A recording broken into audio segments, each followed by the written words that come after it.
Hi everyone. Welcome back to another episode of Get Real with Kenneth, Clifford, and David Hoffmeister will likely come in a bit later during this episode. But today we have the theme of the end of guilt, and I'm really inspired to hear how we can end guilt now. And yeah, so I'm here and I'm gonna pass it over to Kenneth now. Thank you so much, Andy. Good to see you. Good to see you all. Oh, and David is here. I'm just going to make you a co-host there. Hold on 1 second. There you are. Make co-host. There we go. You should be able to mute yourself now, David. Thank you. Thanks, There Ken. we. It all clicks in. Oh, wonderful. I thought you were going to be a little bit later. Yeah, I did. Got away from lunch. Made it on time here. Oh, wonderful. Good to see you. Beautiful, beautiful. Well, you got some good questions for this week to really Yeah. dive into. God, yeah. Yeah, I think this is actually one of Jesus really wants us to explore this topic. He talks about this a lot in A Course in Miracles, and I've never known any other book talk about guilt quite as much as A Course in Miracles. So it's he's very adamant that we need to look at what we really think. I was actually remembering back when I was doing the lessons for the very first time, and telling us to get in touch with what we're really feeling in these grievances and stuff. And of course, because everything's so far pushed down in out of awareness, I remember doing the book and thinking, I don't feel that much guilt, or I don't feel this. And it's sort of like over time of going around and actually starting to actually truly watch your mind, what you're actually doing, because of course, as Jesus teaches us, an untrained mind can accomplish nothing, and that your thoughts are basically generating everything. And if you're unaware of what you're thinking, then they are manifesting your reality in seeming out of awareness.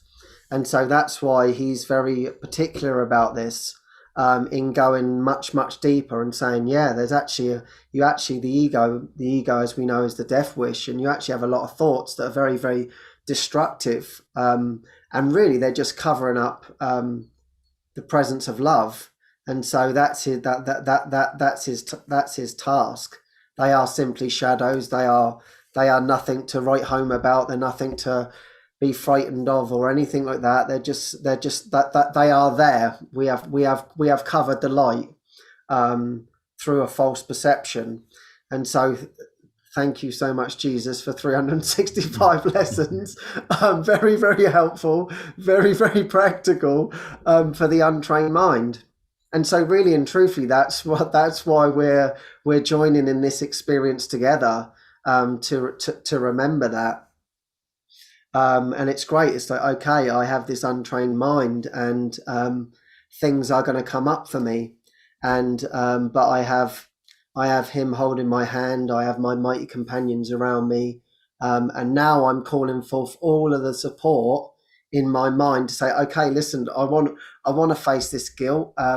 It feels a little bit scary. It feels a little bit frightening. I don't even know what I'm getting into, but I need that help. And so this is really what this is why we're here, to help one another and to truly see the nothingness of what it is. And of course, with everything, when it's not shared and we're keeping it to ourselves, we are being held a prisoner to these thoughts, and then we're making them real in our mind. Whereas, as we all know, that often when we share how we feel, in even just saying the words, it's just like, okay, I feel so much better now. I mean, we spoke about that last week with my mum and my sister. They just needed to speak with me about how they were feeling, and I wasn't there to be anything for them other than just to listen. And then, oh, I feel so much better now. we're unburdening ourselves from things that we don't really need to hold on to. And of course, as we go on this journey, we go deeper and deeper, and so things aren't as apparent as the layers get peeled back. And so now we've got to be more and more vigilant, or often more stuff starts to come up and we think, oh my God, when is this going to end? This is just, I knew I was a terrible person, but I didn't realize I was this bad. And so the ego's all the way wanting to put you off on this journey and saying, oh yeah, now we're looking at guilt. Oh God, this is absolutely terrible. You know, we know you're terrible. You don't have to talk about it. We need to keep it hidden. And it's talking us out of releasing it, really. It doesn't want it to be released because it knows that the guilt is of the ego. And so there's that beautiful section. And in actual fact, it was one of the first things I read from A Course in Miracles. And from a psychological perspective, I was completely fascinated by it. And it was the attraction to guilt. It was when I undone my book. Oh, attraction to guilt. What's this then? And when he was saying that you send out messengers, you can send out messengers of guilt, and they come back to you, reconfirming basically this death wish ultimately, and they will leave no stone unturned. They will bring about as much guilt as possible to make you feel guilty, to make others feel guilty, to make a world of guilt. That is purely their task. And it's the same, you know, Jesus says these things in many ways. Projection makes perception. You could say it in another way. And it's like, I was like, wow, this is really, really fascinating that I'm doing this. And then this is what's coming back to me. So again, it's that same teaching, isn't it? It's not happening to me, it's happening for me. And so I can take it back to my own mind and say, okay, it's not actually out there that where this problem lies. It's actually my beliefs in this guilt and this wrongdoing, in this wrongness that I have in my mind that I can actually heal. And in that section, as always, he always gives us the answer too. Gives us the answer to everything. That's why he's the master. And he says, well, also you can allow the messengers of love to go out. But unfortunately, you're not so trained in letting the messengers of love go out. And this is where we must work with you. You've been very good at letting the messengers of guilt go out. But now we have to really come into being much more authentic. The authentic self, allow that to come through. That there is the natural state of being is actually loving, is actually love. And love wants to come through and wants to transform everything and show you a direct experience of yourself. And it's like, okay, that's where I need to be siding. And he's not even saying, you're not supposed to feel guilty. He's like, no, we need to look at it face on. We need to see exactly what you believe. And so in actual fact, we had a beautiful question from my friend Denise. She's been doing the course for a year now. And the ego loves to use anger as guilt, as we all know. It wants to make that really, really wrong. It loves to make us angry, and it loves to make us wrong about being angry. It's just this vicious loop, and seemingly the outside world reflects that and says, yes, anger is completely and utterly wrong. And so everybody is trying to push it down and stuff it into drawers and God knows what else, but anything you can possibly do not to let out how we feel. And as Denise is finding out, and as everyone finds out on this journey, wow, there's this anger that's coming up and I don't know where it's coming from. I didn't even know I was experiencing this. I didn't even know this was in me. And it's like, yeah, well, it's actually not yours. The ego wants you to believe in this anger as it is yours, and it's angry because it wants to be in charge, and it's frightened of being taken over, and so anger is this thing that keeps us all trapped in guilt. Really, it's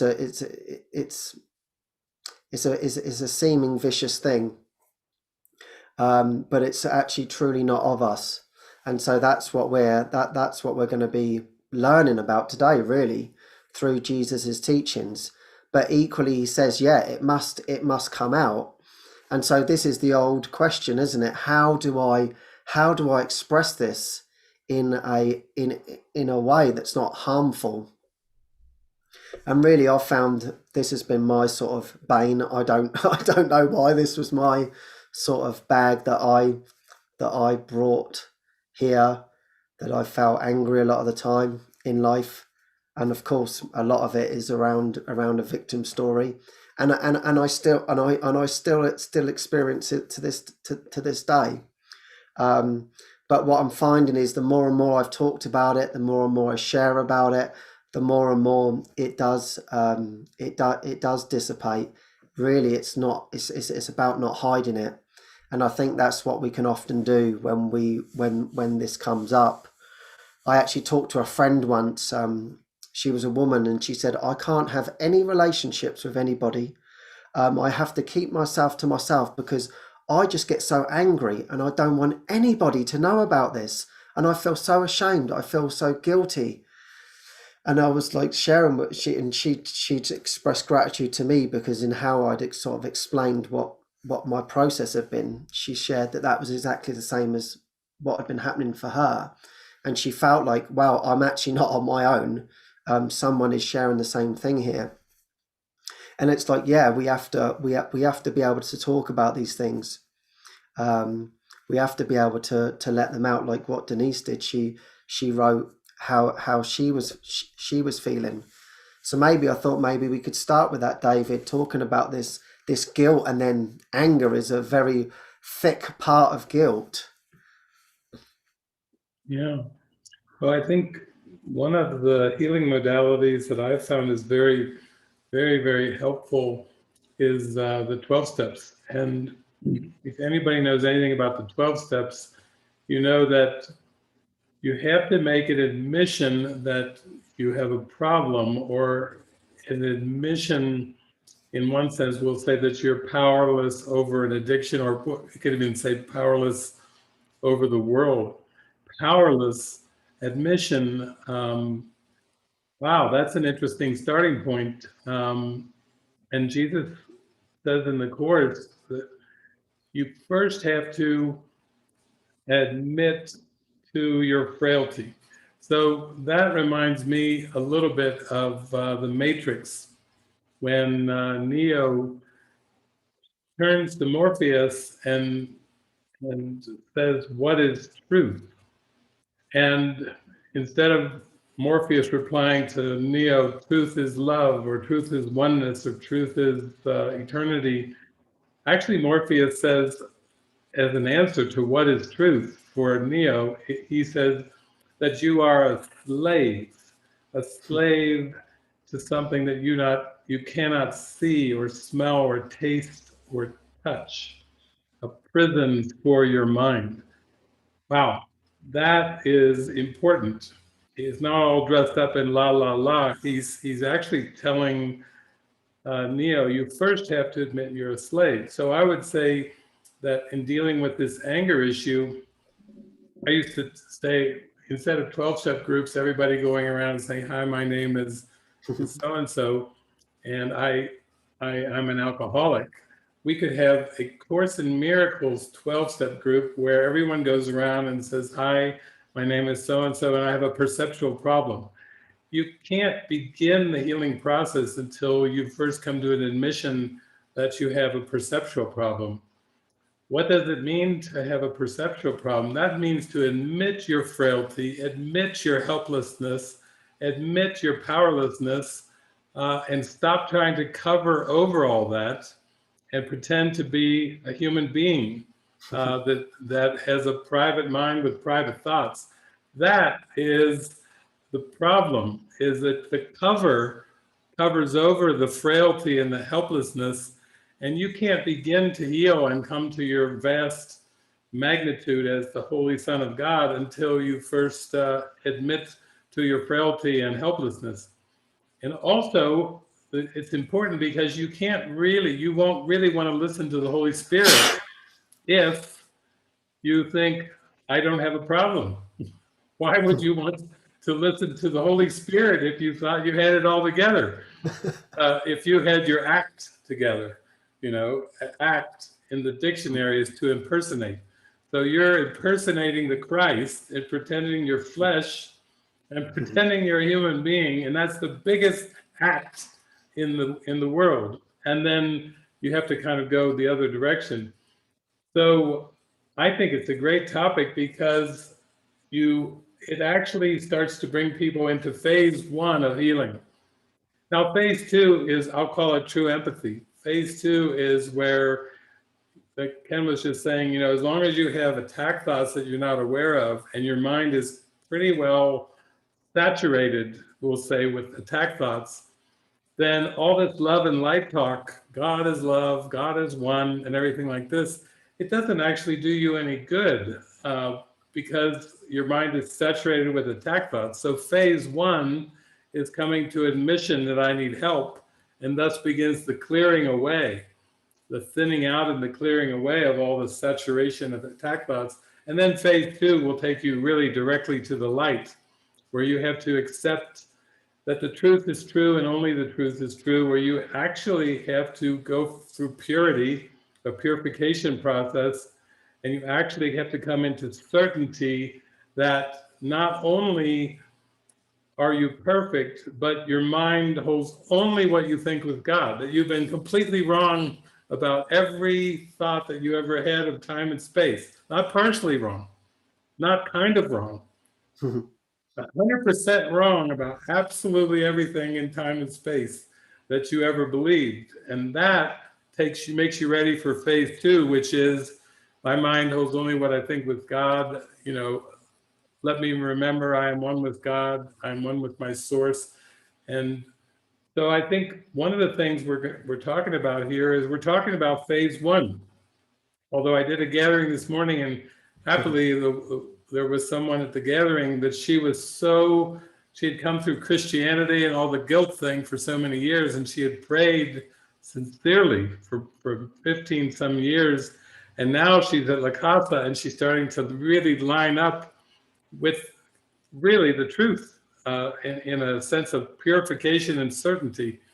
But I think mainly for this show, what we really want to talk about is how you go through and get into the good habit of not hiding or protecting attack thoughts.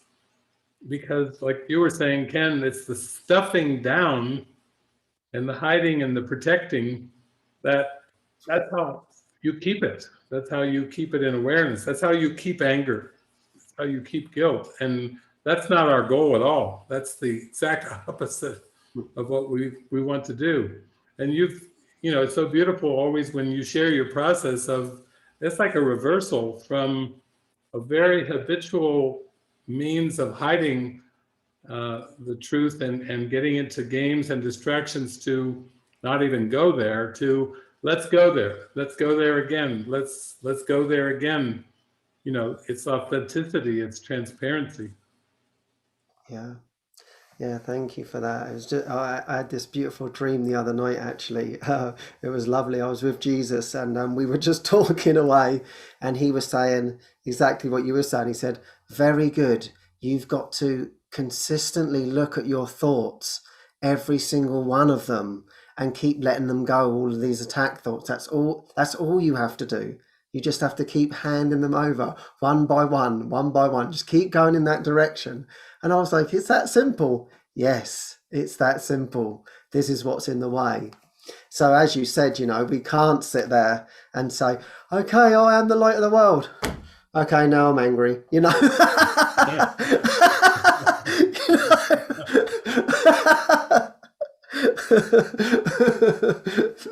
So we have to be so truthful and where we're at. It's been interesting for me this week, actually. I had some things coming up. It was funny, actually.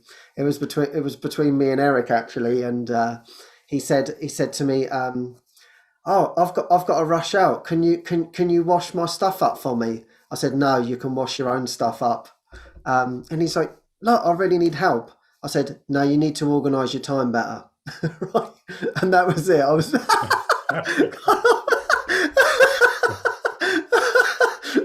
and I was caught in this, and then of course it didn't feel good. I'm so grateful for it now, because I was sort of sitting with it, and I was like, there was all this pride there, and I could see it was like such, the past was there with me, and it was like, it was as if a boss was sort of telling me what to do, and I was like, listen, I'm not here to be someone's slave. So we kind of spoke about it again. I said, listen, Eric, there's another 6 people in the house. Get one of them to wash up your plates. I'm not here to wash your dishes. And he's like, well, I think there's something deeper going on here. And so he said, yeah, I did feel angry that you didn't want to help me. And I said, yeah, and I wanted to be truly authentic as well. Like, I want to be honest in being truly helpful, and I want to be honest in how I'm feeling in the moment. However that may come out. And we talked about it. I said, and I'm still not sure if I'm going to wash your dishes, to be honest. And we laughed about it. I said, I feel like I'm just too filled with pride inside. But we've been talking about it now, and we've been laughing about it. But you know what? The funny thing about it was like, I can't tell you what happened, but somehow it enabled me. When I said no, I knew that I didn't feel good. I didn't feel good about it, but equally I didn't feel good about backing down either. And it was like, okay, I feel really, really caught here. I'm just going to have to go through and experience how I'm feeling. And it didn't feel good. And so there was really no sort of direction to move in. Do I move towards doing what I'm asked to do, or do I sort of stand my ground? And it wasn't clear. So it just was what it was. And so I just had to experience it. Pride, arrogance, seemingly the past coming in. Why didn't I help? I didn't have the answer. I didn't have the answer as to what it was. But I felt like in my mind I was open not to be beating myself up over it. It was just like, okay, there's obviously a deeper lesson here.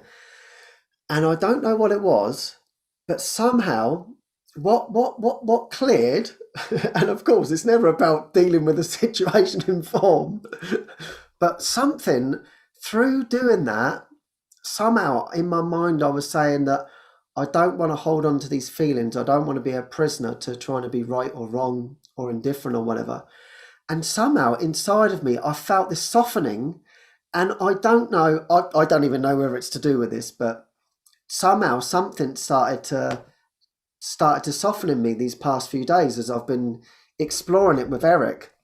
And so I've just been saying to myself, wow, I'm so grateful that I felt the courage enough to say the no, and equally to be able to sort of go through this and experience these feelings of, there was guilt there. I was like, no, maybe I should have done that. But underneath it, something was sort of, and I can feel it now, something was sort of saying like, no, it's nothing to do with that. You know, you're in a way, it's like this innocence is underneath. And I think sometimes we're actually frightened of saying how we truly feel, particularly if it's someone of an authority nature or whatever.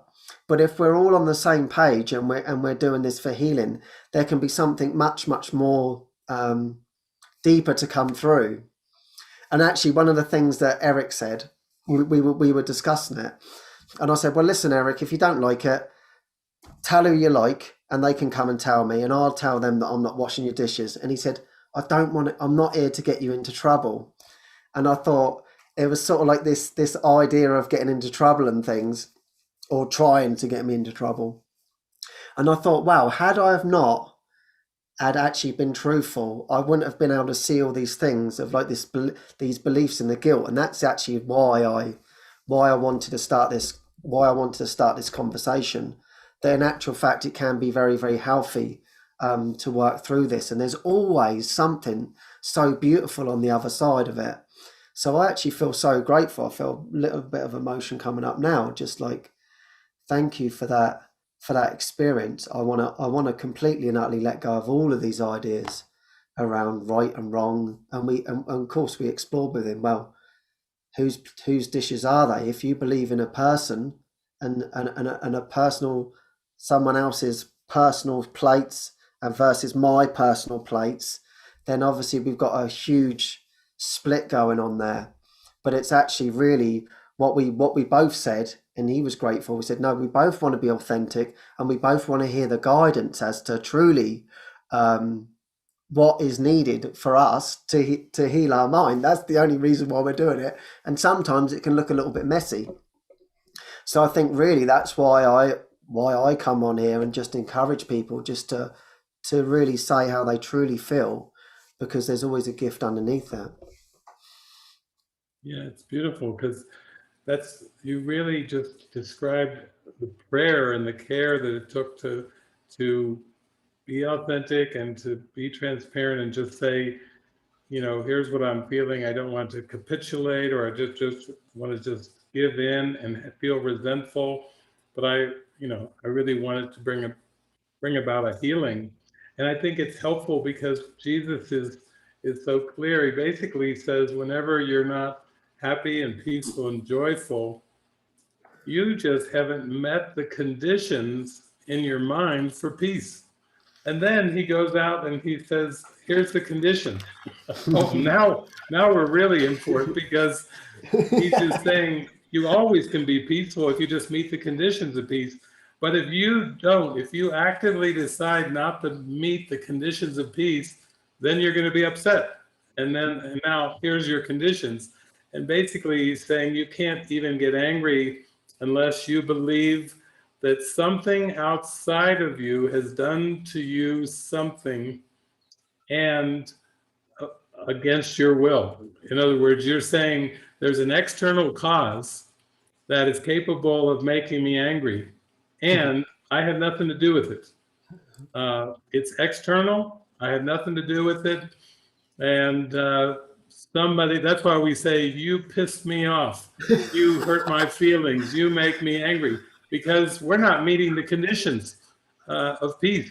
And we're totally believing something that's really warped because it's from the ego, but we're not meeting the conditions. So I like that when Jesus says in the Course, your brother is never wrong, and never correct a brother, because your brother is always right because he's the Christ. I just talked about that this morning. The ego doesn't like that one. The ego's like, oh no, come on, Jesus, that's way over the top. But the other thing that's good is that when you start to really go for this and you start to see it, that what it's pointing to is that your state of mind is your decision, that how you feel is coming from your decision. I am responsible for what I see. I choose the feelings I experience, and I decide upon the goal I would achieve. And everything that seems to happen to me, I ask for and receive as I have asked. Well, that doesn't leave any room for anger. If we look at it that way, other than I'm upsetting myself, I'm making myself angry because I don't want to meet the conditions of peace. So to me, this is important, because what it's pointing to is that there is nothing outside of you. There is no world apart from your mind. There is no person apart from your mind. And whatever you're perceiving is your own responsibility. You want to perceive attack? Jesus says, go ahead, you're going to be upset.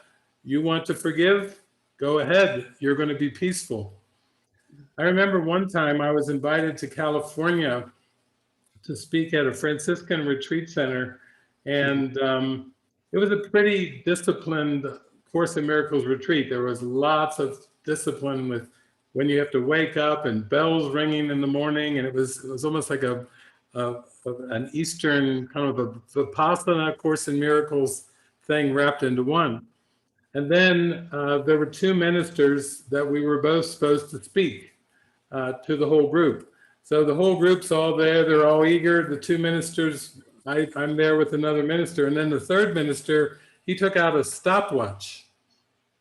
And I thought, wow, stopwatch. And then he gave the rules for our presentation, and the rules for my Course in Miracles, for Jesus speaking through me, the rules were, it was set up in like a presidential debate format, where one person would be allowed to speak for 2 minutes on the dot, stopwatch, stop, in the middle of the sentence. And then the other minister would get a 1 minute to reply to whatever was spoken. And then the next one, the minister would start for 2 minutes and the other one would get 1 minute. Well, I just smiled when I heard the rules, because I looked out at the audience and they were not happy. They were kind of like, you mean I came to a retreat to hear David speak, and you're putting a stopwatch on David? You know, the crowd was not happy. And yet I remember just pausing, closing my eyes, and I just thought, well, Jesus, you're in charge. Let's have some fun with it. And that's exactly what Jesus had me do. I went completely within the boundaries that were given me. That when I could be speaking about enlightenment, but if that stopwatch went off and they went time, I would stop mid-sentence to whatever I was saying. So in other words, Jesus says that in the Course. If somebody asks for something, what is the word? Outrageous. Outrageous. If somebody asks you to do something outrageous, do it, just to prove that it can't really harm you. As long as it doesn't harm you or somebody else, he justifies it, but just to prove its unreality. And that was turned into a beautiful example of that, because I continued on with the stopwatch and did the whole thing for probably 20 minutes, a half an hour, until finally the minister that was holding the stopwatch, I was giving my answer within 2 minutes. And when the time came for the end of the 2 minutes, he did not call time. I just went on and on for like six minutes or something. And the other minister said, hey, what's going on? That's not fair. You know, David is clearly, you just let him go for like 6 minutes. This is way out of bounds. And the minister with the stopwatch smiled and he said, David mentioned my name in the answer, and I'm going to give David as much time as I want. And everybody burst into laughter. And I thought, Jesus does it again. Unstoppable. The world shall end in laughter. You have to be so willing to just go with the flow and not try to contest something as if something's being done to you outside of you, as if some kind of external constraint's being put on. Because in the truth, it never is. We're either deciding to meet the conditions of peace or we're not. And it doesn't have anything to do with, like you said, washing dishes or stopwatches and speeches or whatever. That's all basically irrelevant if I choose to meet the conditions of peace. It's a pretty strong lesson. Yeah, exactly. Yeah, I was thinking the same thing actually, because through that situation, which I find it so helpful, because it's like, as you said, like, no, I don't want to be at peace. I don't want to be at peace right now. I'm enjoying, and this is where the actual guilt, this is where the word guilt came up. It was like, I was seeing in my mind, I was like, no, I'm wanting to feel this guilt. And I'm wanting to make him feel guilty for what he's done. I don't want to be at peace. I want to be right, thank you very much. That's a classic example. Would you rather be right or happy? Yeah, it was. It was that perfect situation. Yeah, truly. And at the same time, again, it's not like what we're sharing. You have to if that's what has to happen, that's what has to happen. I had to experience that, and through that, it was like afterwards actually, and I'm glad that we're talking about this. It just actually strengthened in my mind of what I do really want to choose, and this is what we're talking about here. And it was like that really made me unhappy. I didn't feel good. I didn't like it. It was not nice. I didn't feel good inside of myself. No. And I could see I was getting more frustrated in my environment, in everything. The frustration level had gone up because I'd allowed that guilt and that annoyance there. And it was like exactly what you said. No, I wasn't focused on peace of mind. I wasn't vigilant in that moment. And so for me, it was like it was that strengthening in my mind of like, don't forget you have a choice here. What you can choose, you can choose this peace, and to be with the Holy Spirit. Because interesting enough, the other thing that came through in A Course in Miracles for me in reading, I've been reading through chapter 5, and it's the last section. It's the decision for God, and in there he talks about this care, and it hit me in my heart, and it was like I heard it for the first time. And he said, you do not have to be careful or careless. You know, allow me to care for you. You don't, and I don't, and it just touched me inside. It was like that was me in trying to. No, someone is trying to harm me and make me do things that I don't want to do. This is, unsafe. I'm not being cared for. And through Jesus' words, was saying, he's actually saying, God, let God care for you. Allow yourself to be cared for in a way that you cannot fathom, that you cannot imagine, that there is just so much care for you, and in fact everything and everyone. Let me take full care of you. And I thought, that was it. I wasn't allowing you to take full care of me. And I felt in that moment, no, this little self has got to look after himself, otherwise I'm going to be forever being asked to do his washing up, and I'm going to be a slave to him. So I'm going to have to nip this in the bud now. And it was like I wasn't trusting in the divine power that truly cares for me. And that was beautiful. That was what really touched me. And so definitely that's my prayer right now, to actually, there's this care that is so caring for me and that wants my best interests. And I have to listen to that voice to allow that to come through in every situation. So yeah, that's my prayer. Yeah, it's so beautiful. The part, you need merely cast your cares upon me, upon the one who careth for you. And to me, that also fits in with our topics of collaboration, and that miracles are involuntary, and miracles should not be under conscious control, or they can be misdirected. Well, if you put those together, that miracles are involuntary and that miracles should not be under conscious control. If you bring them together, that's, you need to cast your care upon him, for he careth for you. Because Jesus says it cannot be difficult to do the task that Christ appointed you to do, for it is he who does it. In other words, that's what undoing the doer is. But as long as we identify with the doer, then we will identify with the doer's actions, or the doer's plates and silverware. It's like, hey, listen, buddy, I have already cleaned my plate and my silverware.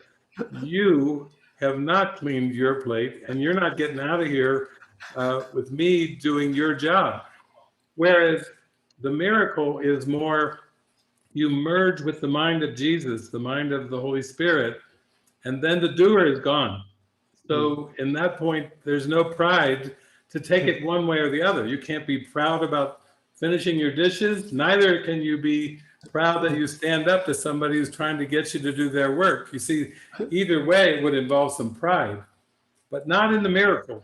The miracle is quiet, and forgiveness is quiet and quietly does nothing. It looks and waits and watches and judges not. Wow, that's the witness self. Wow, that's the observer. There's no doer there. And therefore, there's no pride that you can get bogged down in guilt. But as soon as there's an I, that's the doer, then there's going to be guilt, because God didn't create that doer. The ego made that doer. God just creates spirit. God creates Christ, but the ego made the doer, and the guilt comes in that. So that's no small thing. In fact, when people say, I can't even imagine what that experience would be like, and I would say, well, you already know it. When you feel so connected and happy for no earthly reason, you're not in the doer. When you are told something and you don't even have a thought like, how am I going to do that? You're just in a place of acceptance and presence. That is undoing the doer.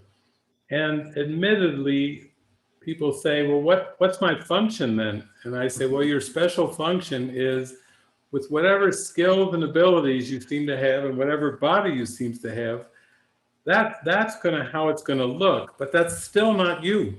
You're still not the situation. You're still the dreamer of the dream.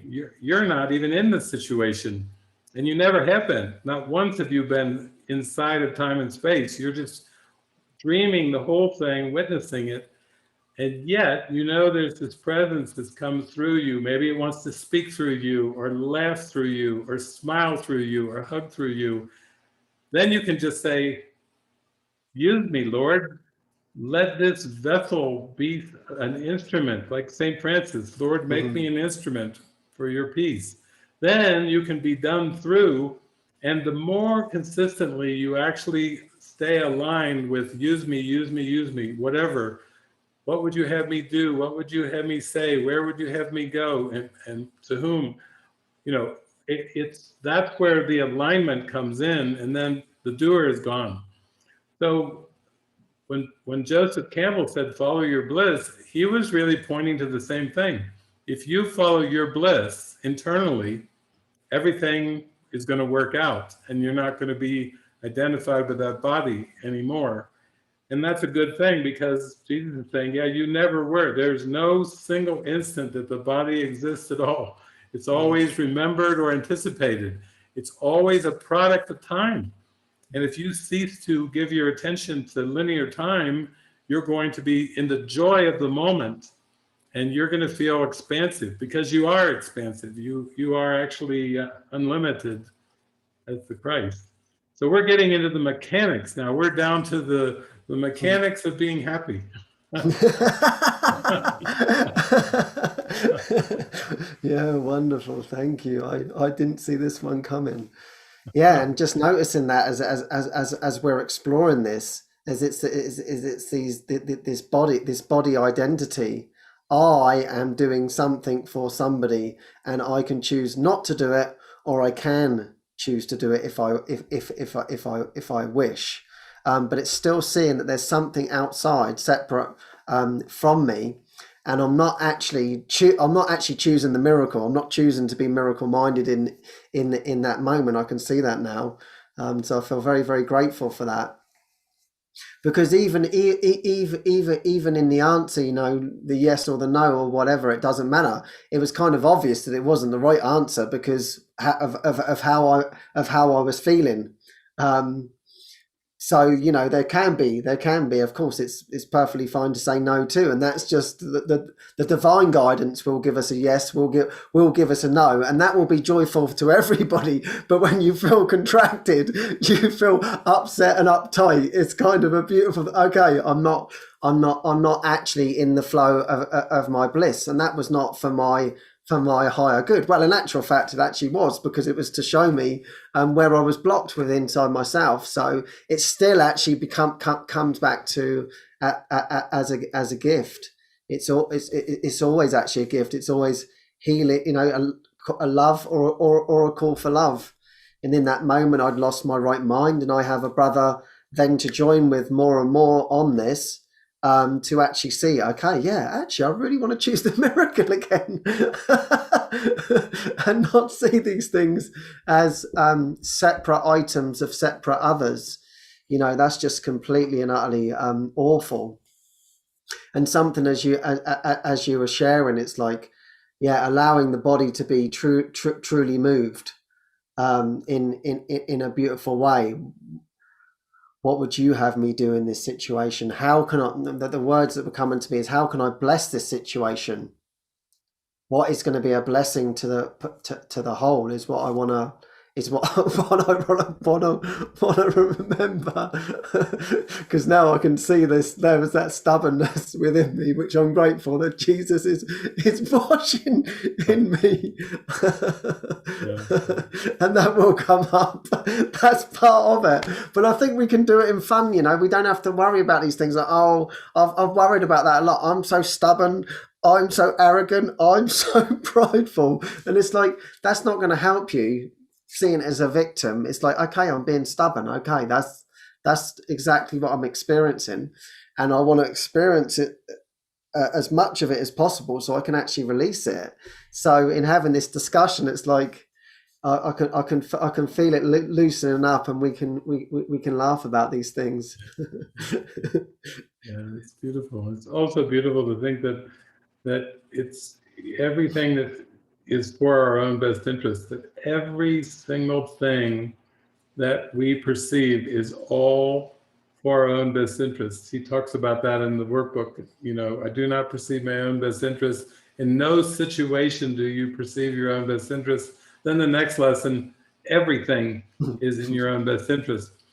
Sometimes, you know, when humans seem to be living together, the pride is so strong that it seems like they're just rubbed the wrong way. And sometimes it's like, I can't live with you. I can't have a roommate. I can't have a partner. It's just too intense and too persistent. And then Jesus will like move you in with a couple cats. I mean, it's fun to live with cats because, you know, I remember watching, I had a cat. Okay, I'm going to buy a litter box. So you buy the litter box and you pour the sand in the litter box, and then you have about a week to watch them not go to the litter box, and then you try to put them in the litter box, and then when they finally do their sniff it, and then start throwing sand outside of the litter box all over the floor, just like. And that's the fun part about cats. If you can't do it with a human being, Jesus will put you together with cats. And then you really get to see the cats will do everything, nothing that they're supposed to do. You know, it's almost like they just do whatever they do, and then they give you a look like, you got a problem? Is there a problem going on? And again, that's forgiveness. That's still getting out of the doer. You know, you still have to. And then the best part is, I think you and I can talk about this, Ken, is that there's a section in the course called Setting the Goal, where Jesus, now he's going to give us the whole dynamics, like this, what's happening. He says, every time you look back on anything, it doesn't matter whether it's 2 seconds ago or 2 months ago or 2 years ago or 20 years ago, every single time you look back on anything, he says, you are looking with the ego. The Holy Spirit never looks back. So anytime you're rehashing the past, that's the ego. Every single time you think about the past, you're thinking about something that's gone. It's something that's not even there. You're hallucinating something, and you're using the ego to generate some kind of false memory that's not even there. But then he goes on to say, if you put the goal of peace out front, like a torch, Maya's here, all these people I tell, put the torch out front. If you put the torch out front, if you have the goal set out front, he says, you will then perceive everyone and everything in the situation as acting out their part perfectly, as contributing to your goal. Wow. Now he's not only pointed out what not to do, but now, as always, the master is saying, here's what I want you to do. Don't look back, and just put your goal for peace out front. And then, if you really are sincere with this, you will perceive everyone and everything playing their part perfectly. So I tried it out, and you know what? It actually works. When I would show up anywhere, I would always pray my prayer, and I would get into my goal, and I would have these happy, joyful, amazing experiences. And it didn't matter what the people were doing. But I wasn't judging I had my goal out front, and that meant a lot to me. So I think that's where, when we talk about community living, you really can put it into practice, especially if you're living in a house with 5, 6, 7 other people, and you're going to have all these daily interactions. Then if you have your goal out front, you really know the power of the miracle. And then if you slip back into, why'd they do that? You know, can't he clean his own plates and silverware? Can't he organize his time better? It doesn't really matter. As soon as we slip it out into that, we're kind of looking back onto this situation or human being, and we're saying, come on, bud, you can do better than that. Don't put it on me. And Jesus is saying, come, let's start with that purpose. If you've got that purpose out front, you're going to have smooth sailing through your navigation of time and space if the purpose is there. So that's it. We really don't have any excuses now. We've been told by the master what not to do, and then we've been told what to do. So now we really have to, just like Nike says, just do it, or just focus on it. Yeah, I love that section too, David. And funny enough, that was one of the very first ones that I read when I got A Course in Miracles, and I thought, this is so fascinating. How Jesus is putting this, and so setting that goal. And if you don't have a goal, basically the ego is going to run you ragged, because it has no goal. It's just winding you up all these dead end roads and taking you here, there, and everywhere, and then you're just this prisoner to the circumstances. And that's why you have to be extremely purposeful in your goal. Once you set your goal, then you've got something to aim for. But if you haven't got that, you're going to be going around the houses. And I just thought, wow, this is absolutely fascinating stuff, and is obviously clearly extremely important, and we're still learning this lesson today. It was funny, actually. I had another circumstance this week, so and it was about I had one of the builders, and he wasn't turning up. He didn't turn up for 3 days, actually, and it was a little bit like your cat scenario in the cat tray. Eventually, I got angry. I was angry. Oh my God, I want him to turn up. And then I could see that I was, fixed on the form. I've had enough of this, and I was extremely upset. And it was like, but I could see it again. Jesus has been talking to me in my mind and saying, like, don't have any expectations of the world. That's right. That's what he's saying to me. He'd been priming me for this scenario, and he's, don't have any expectations. Keep letting go of your expectations. But of course, I wanted this situation resolved, and then it was the final straw of 3 days of someone not turning up was and I got into my experience, and then Jesus is there. I thought we were talking about having no expectations. I know we were, but this one was really important. And that was beautiful. I did have enough awareness to keep bringing myself back to that. But I was like, wow, I've really got caught again in the, I'm trying to control this world and wanting things to be a certain way. And so exactly what we're talking about, it was like, well, what was my goal? My goal was to, have something change in form in the way that I want it to turn out. And, my ego, my goal was, if it doesn't turn out in the way that I want it to turn out, then I'm going to be angry. And of course, this was all in my out of awareness. Instead, it was like, okay, I've got this builder turning up this week. Well, we're only ever turning up for peace. So peace is my one goal, is my only goal, and that's all I want to come of this. And I'm very, very strong in that prayer. Now, had that have been my prayer, we would have been in this predicament.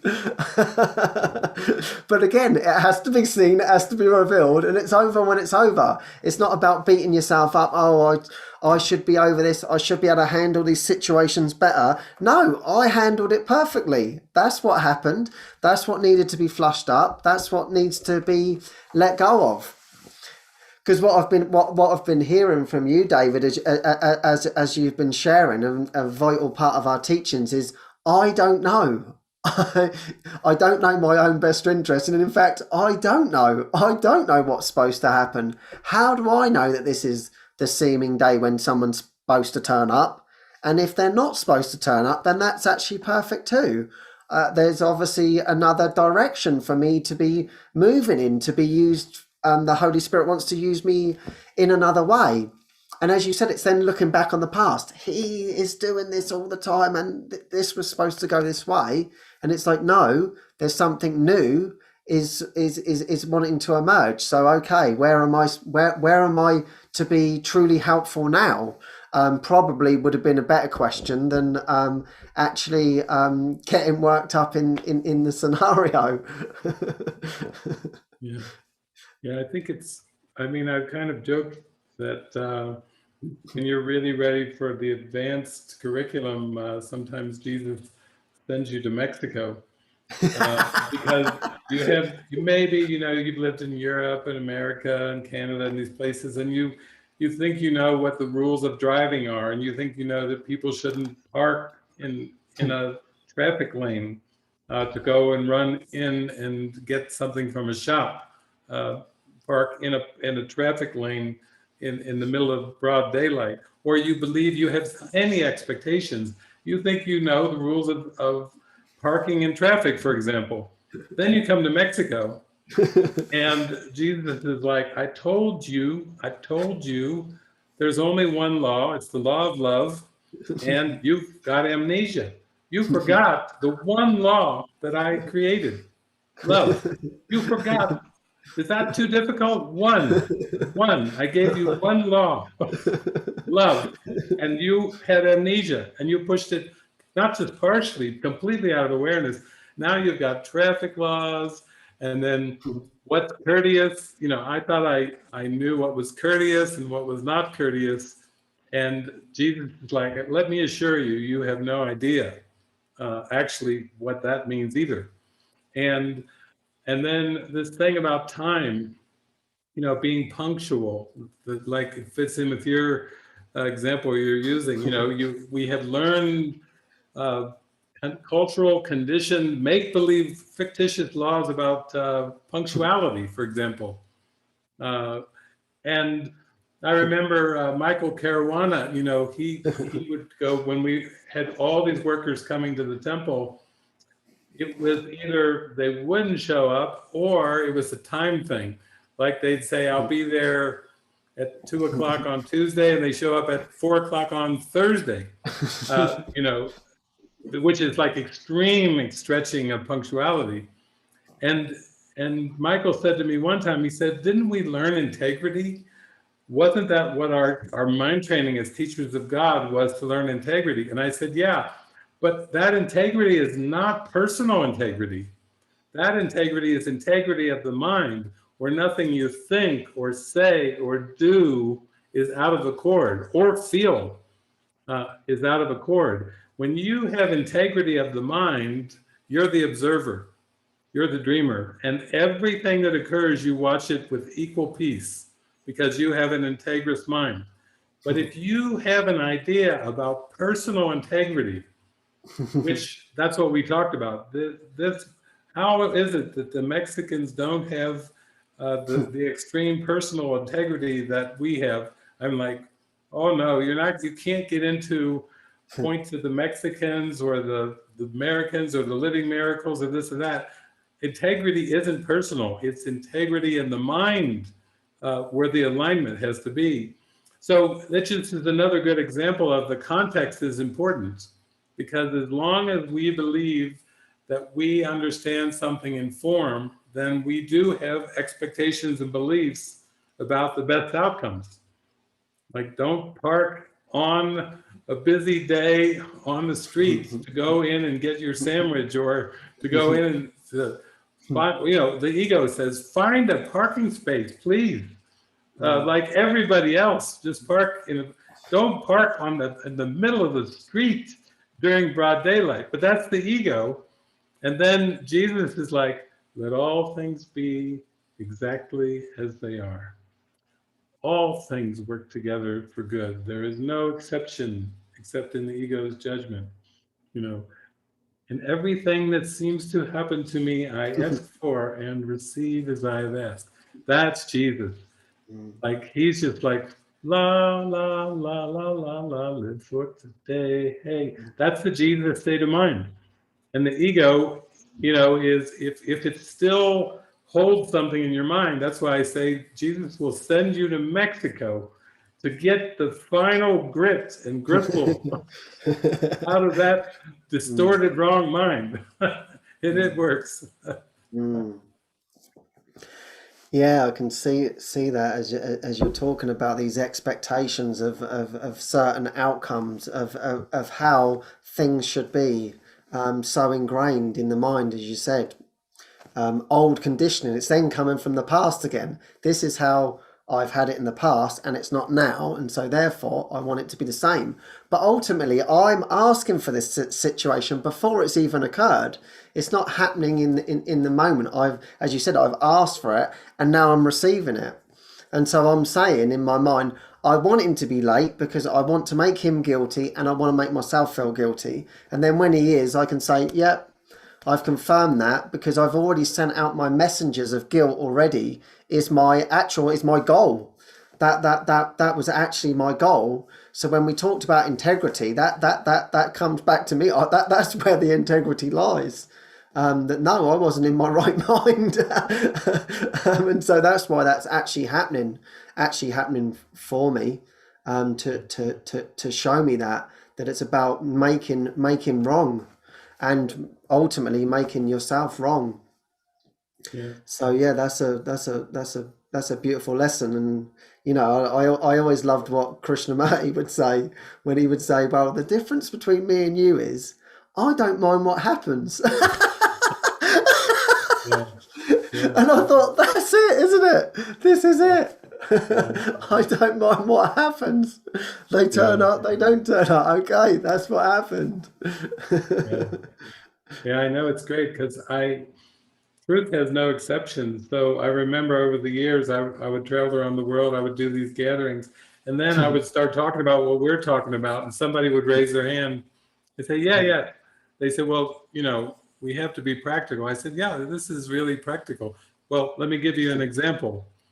And they would say, you cannot raise children without boundaries, without expectations, without laying down rules. You cannot raise children that way. And I would say, well, I would share some examples of miracle experiences I've had when parents have invited me in. They go on vacation, they leave me in the house for a week with the kids. And then they're kind of shocked when they come back at the happiness. It's kind of like we've gone off the Richter scale, but it's because you can, and you always can do everything by putting the goal out front for peace. You can follow guidance instead of rules and boundaries preset. You can be 100% transparent instead of trying to play a drill sergeant and you play by my rules or you get penalized. No candy for you, no ice cream for you because you broke the rules. Well, you can raise children intuitively through intuitive guidance by having peace as your only goal out front. And for anybody who says it's impossible, I say, well, you haven't tried it because you can do anything if you're inspired by God. There's a line in the Bible that said, if God is with us, who can be against us? And really the interpretation I would say is, if you're in your purpose, if you really have peace of mind as your goal, there are no difficult circumstances or situation, children or no children, war zone or no war zone. Hacksaw Ridge, the stories. When you're in the miracle state of mind, it doesn't matter if it seems to be wartime. It still works. It works in any conceivable situation because that's how powerful the mind is. So children are no example, are no exception. I've had that happen where the parents were course students. They said, "Here, we'll give you like $300. We're going to leave the children with you. We're going to fly off to a vacation in an island and just have a good time with our kids." And I did. And we were so happy by the time the parents got back that the children didn't want the parents. They said, "You just go off on another vacation. We'll stay here with David. Thank you very much." But it was non-judgment. We were just in a state of flow, of joy, and that was our guiding light.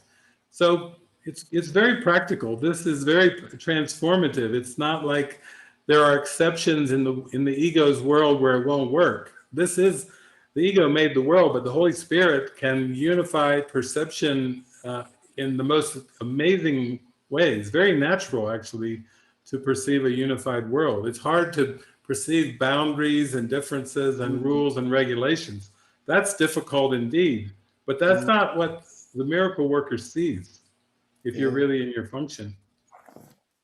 Yeah, that's I love this subject actually, because it's like boundaries are seemingly a good thing, and we both did psychology, and so ego boundaries, and it's all about boundaries and boundaries, and the therapeutic relationship has the boundaries of the relationship, and all of this. Like, okay, right, there's a lot of boundaries that I need to learn about. Okay, then, so I'm learning about all of these boundaries, and I'm thinking it's quite uptight, isn't it?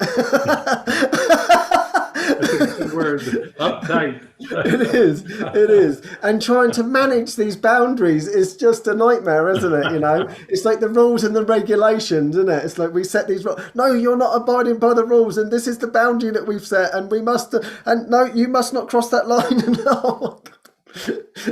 And this is how we live, and it's like such a deep ingrained idea. Actually, it's like probably most people, as you just said, oh no, we have to live by these boundaries, we have to live by these guidelines, other it's going to turn into complete and utter chaos.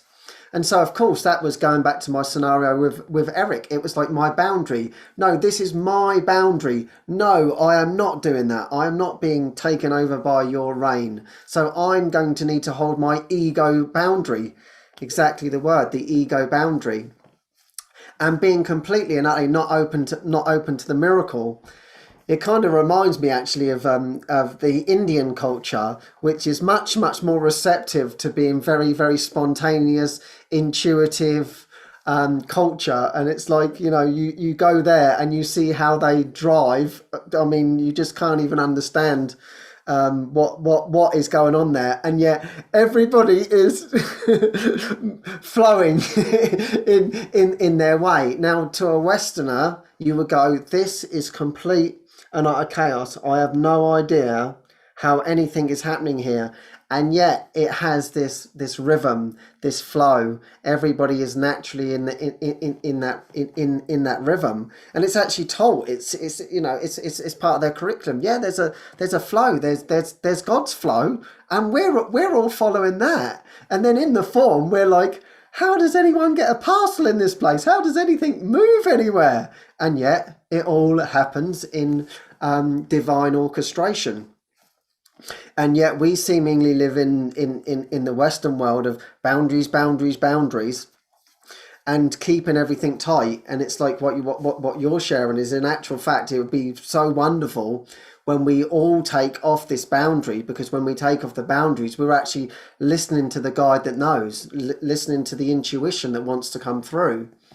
Because as I'm hearing you, it's all about fear, isn't it? It's all fear underneath is these boundaries that something might happen to me, so I have to keep myself safe. And then that's not me trusting in actually the true safety of the Holy Spirit's voice.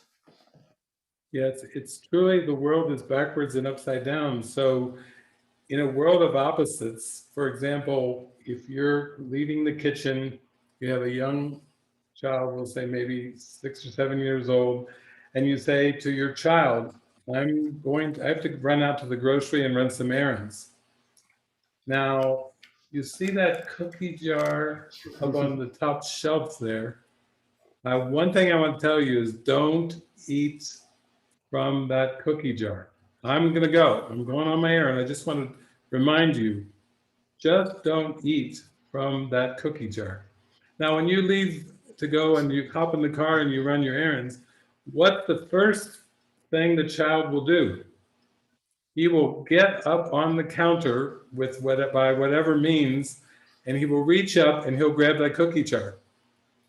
And that's the problem of the world, where you project out a world of falsity and based on false rules, it's total self-deception. And then you try to control characters in the dream by telling them what they should not do. I remember when I was growing up, I thought my second name was Don't, because I heard David Don't. So David Don't do that, David Don't, they did. I thought, I'm not David Hoffmeister, I'm David Don't. That's got to be my last name. I hear that more than Hoffmeister. But for a lot of people are saying, but how do you live? How could you possibly live without the don'ts? And I'm saying, people might say, what about society? We have to lock criminals up. We have to penalize people that cheat. We have to have consequences and punishment for all of the things. Otherwise, everything would be chaos. And I'm saying, no, it's backwards. Jesus says, do only that. What does he mean by do only that? He doesn't address the don'ts. He says, do only that. Put your goal out front. Want peace more than anything else. Live it. Demonstrate it. If you're a living demonstration of your intuition of spirit, you would be surprised, but the children, the co-workers, everyone starts to really reflect. Like you said, you're sending out all these messages of love. You're flooding these messages of love, and they're coming back to you in very loving witnesses because you've got your goal out front of peace of mind. And if you don't do that, then you're left to try to figure out how to adapt and adjust to a world of total unreality by trying to control it, penalize it, structure it, organize it, force it to be a certain way, when you really have no control over it at all. You have control over your state of mind always, but you don't have control over a prearranged script that is already written.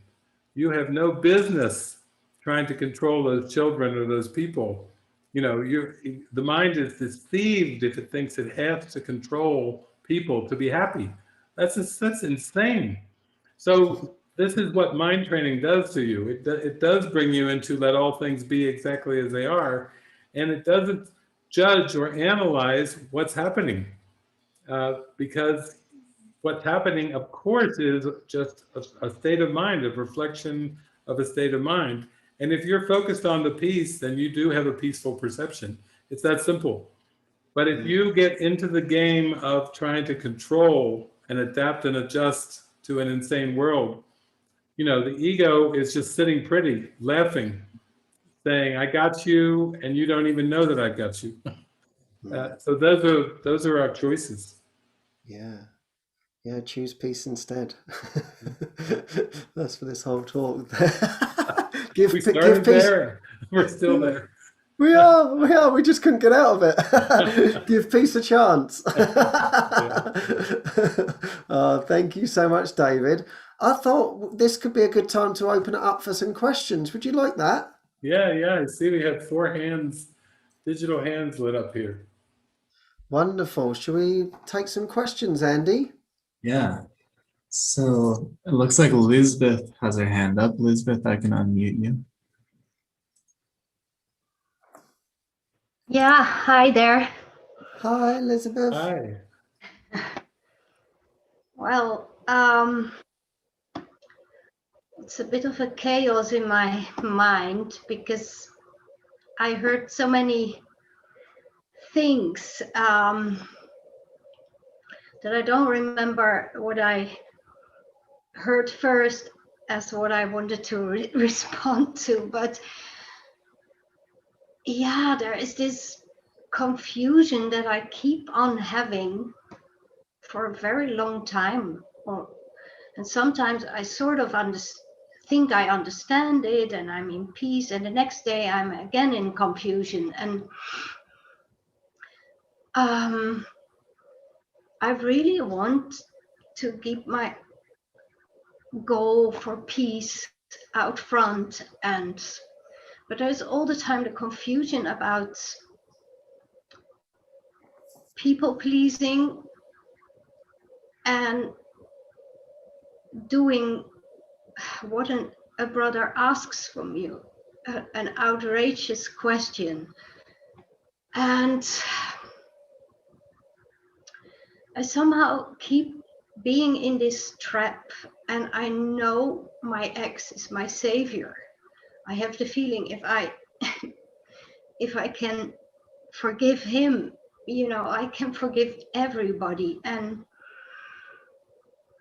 I'm trying so hard to make it work out between us, and I had a really good talk with him and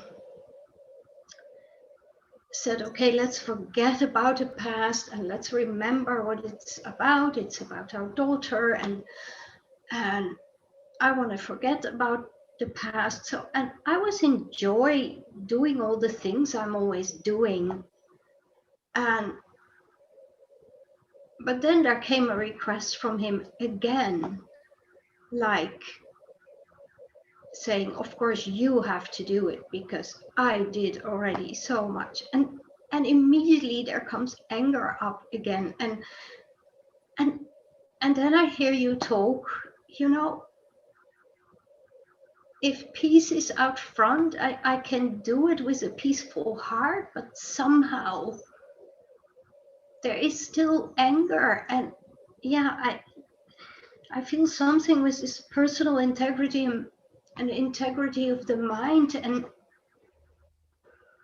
that I see myself still as this person that is being accused all the time that she doesn't do anything, although I work my ass off. And I'm just so confused about his people pleasing and standing up for myself or do what he asks. I'm sort of feel in such a loop there, and I don't know, it's just confusing. And I have the feeling you probably have explained it, but there's so much and it's sort of, I don't get it in my head. If I should just be angry and say, I'm just pissed off with you with all your blaming me, or that I want a peace. Yeah, I don't know. I don't know if you understand my question, because it's a long history and I don't want to be in this story, but yeah, stepping out of littleness versus choosing the peace and do what he asks. It's something there. Yeah.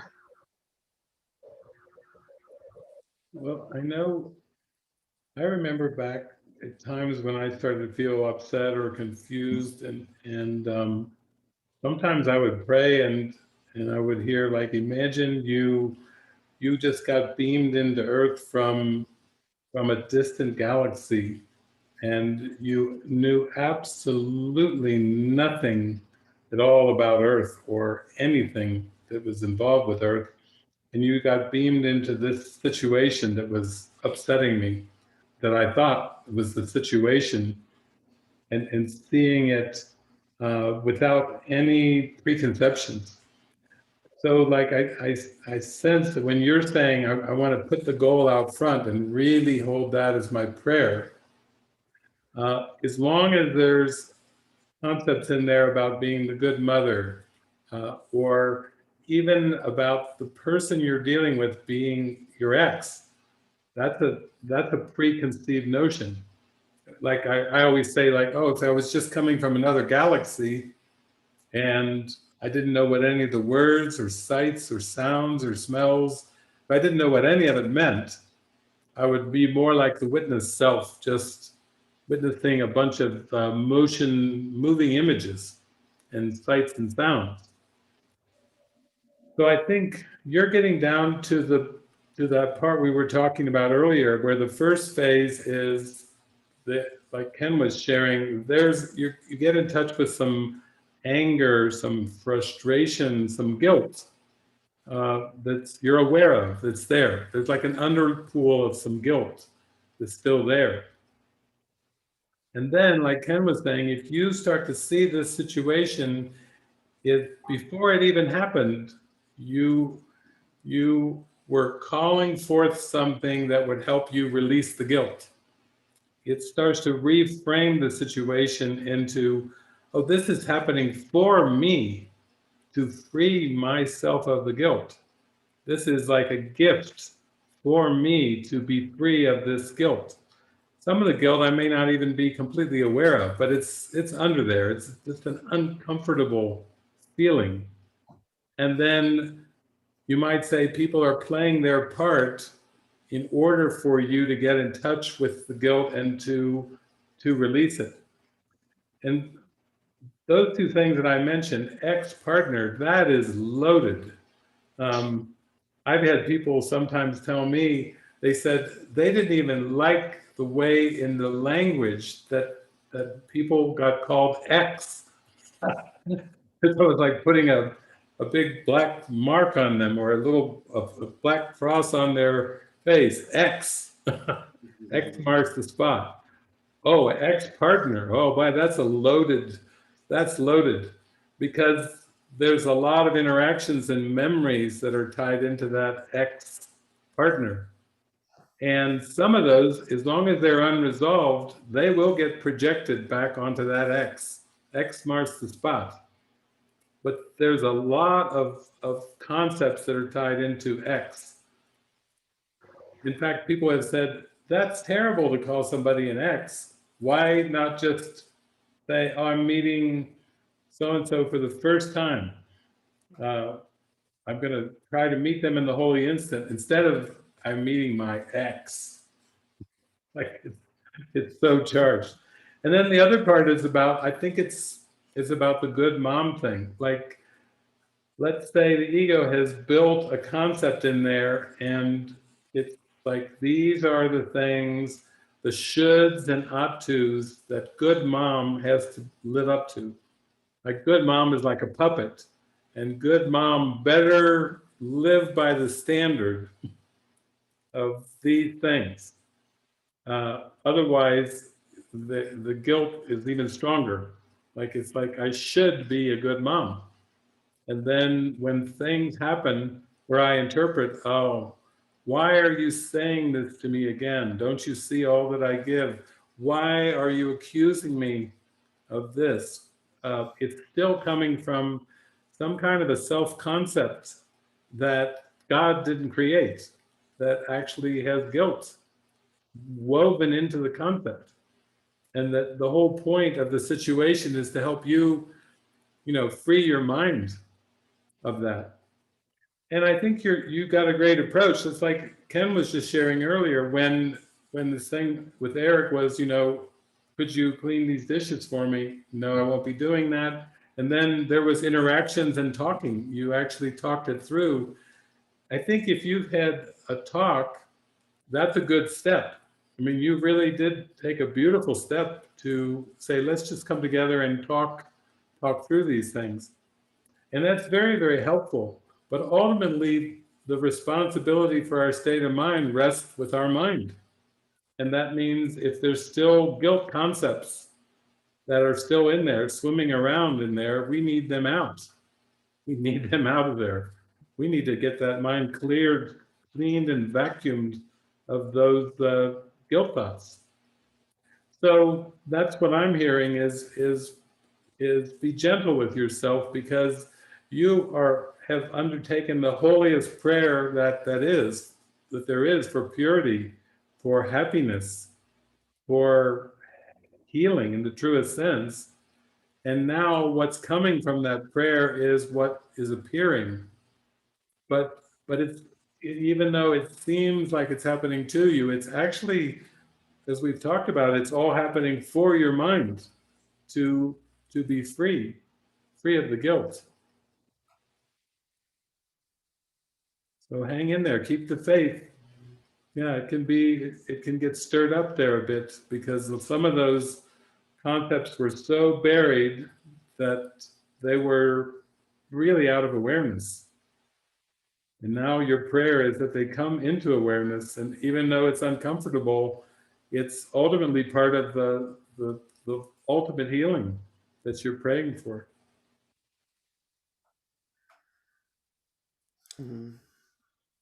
Thank you.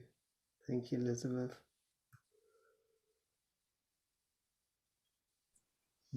Thank you, Lisbeth. Next, we have Vivian with her hand up. You can unmute.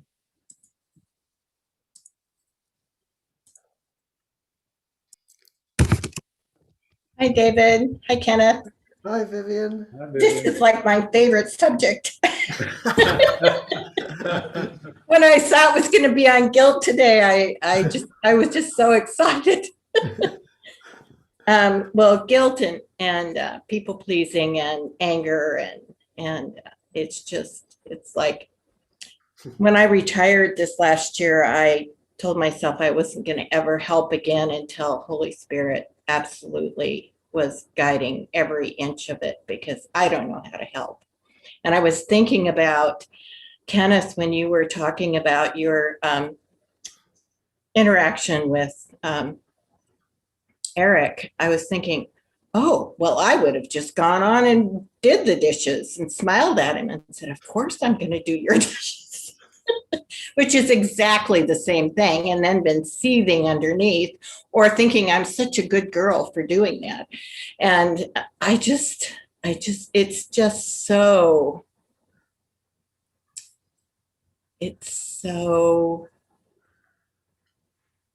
I don't even know the word for it, but for me, it's just completely riveting. And I can get lost in that in a tiny instant. And so I have to be so careful. And I have to start every morning, like really put it out there. And so I just love this stuff, and I just so appreciate you guys talking about it.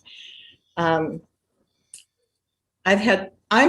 so happy right now. It's almost ridiculous. I can't hardly believe I'm this happy. So I've got the torch out there, and it seems like there's lots of things coming up, but I don't seem, the hook is not there like it has been in the past. So we'll see. I'm also at home alone a lot, but I'm having lots of nice little interactions over the phone and over Zoom, and I go out and do grocery shopping and that sort of thing. And it isn't like they're not there. And I wanted to ask you about this. So sometimes when I'm either doing a devotional time or meditating or studying, I have the past come up. Usually I feel like when it comes up, it's for clearing. It's kind of like it's a clearing thing, and it doesn't feel natural to just say, no, I'm not going to think about that. So I just wanted to ask about that, because, well, I'm serious about this stuff. No more guilt. New Year's resolution. No more people pleasing. Yeah. No, it's beautiful. I mean, you're describing the human condition, so I think it's helpful when you say no more guilt, you mean that you're aligning your mind with the Christ that says guilt is always totally insane and never has a reason, ever. You're aligning yourself with happiness, because what would a guilt-free mind be except happy? Uh, and also you're doing it for the whole universe. So when thoughts just habitually kind of come up, surfacing and running through your mind while you're doing other things, you're just noticing these thoughts about the past. That's the status quo for the human condition. It's not just Vivian. This is the human condition that you're talking about there. And then somebody asked me one time, like, can I stop them?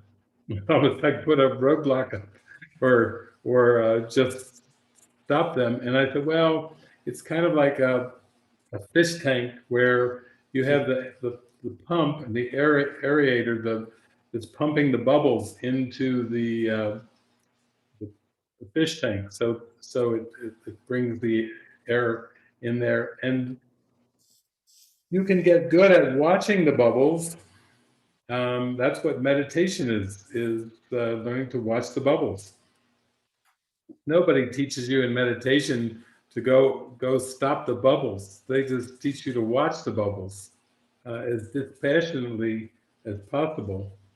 But I would say, even with meditation, the bubbles are still coming. And what Jesus is kind of telling us is, he's like, why don't you come down with me and we'll go to the bottom of the fish tank, and we'll go right to the pump, and I will help you unplug that pump.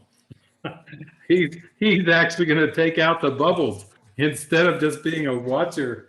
He's going to have us go down and unplug the whole thing.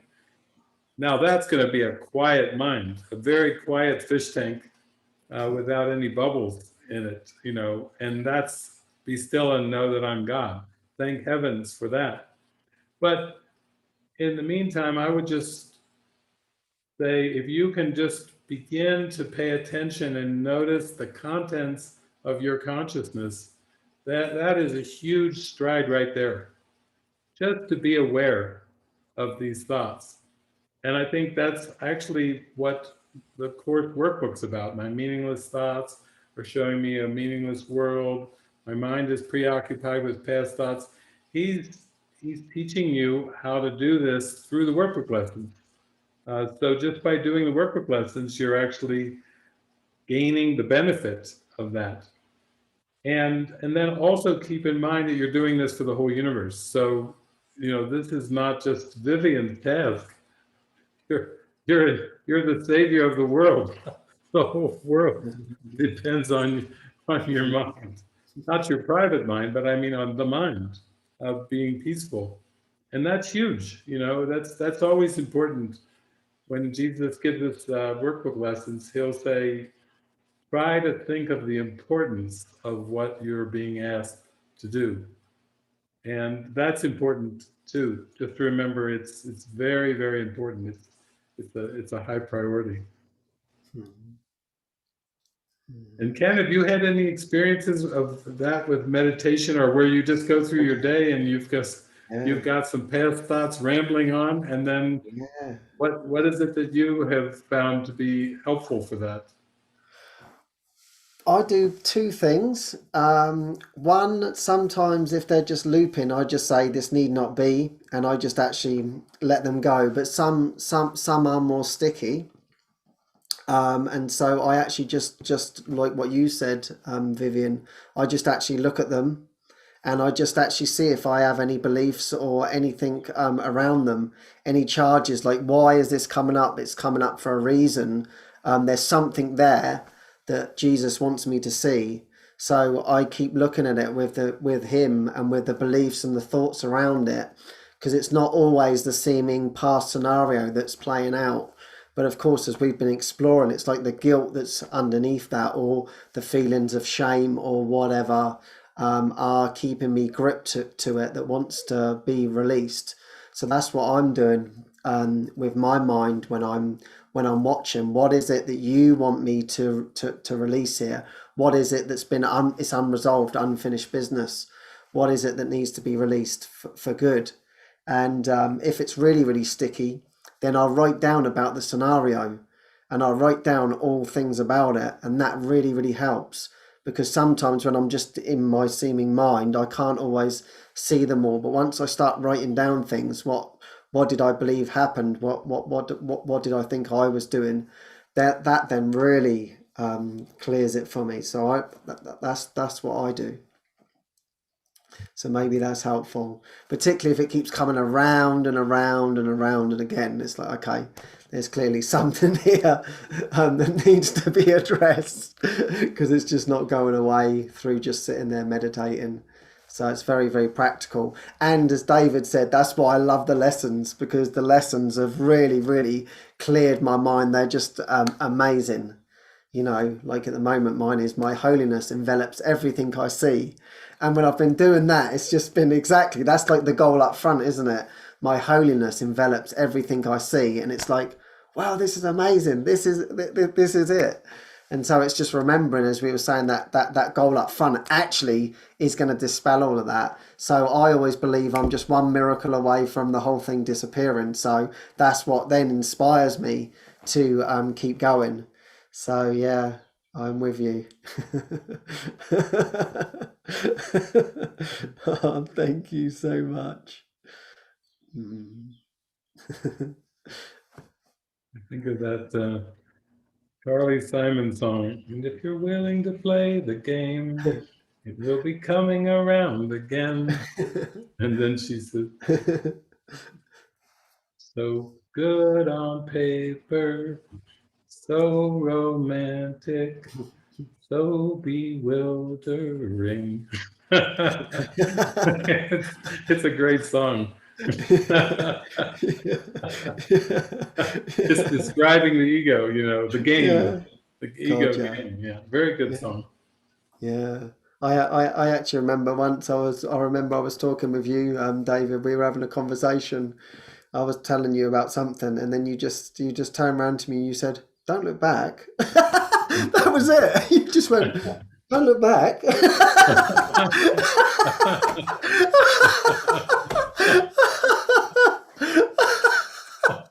And I was like, "You're right."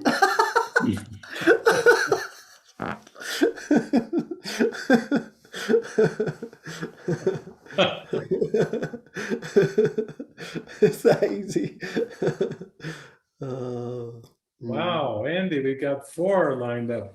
Yeah. Maya, Esther, Isabel, and Jacob. Okay. Yeah, we've got plenty of time. We've got a good topic. We've got a good topic today. Yeah, so we can go to Jacob next. You can unmute yourself.